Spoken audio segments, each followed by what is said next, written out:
20 uždavinio pirma dalis. Reikia parodyti, kad duotojo reiškinio apibrėžimo srities intervalas yra nuo 1 sveiko 25 iki begalybės. Kadangi logaritminio reiškinio apibrėžimo sritis yra tos x reikšmės, kada pologaritminis reiškinys yra teigiamas.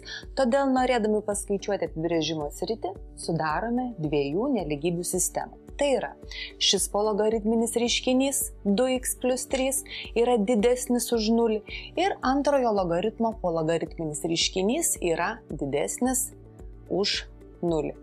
Belieka išspręsti šitą dviejų tiesinių nelygybių sistemą.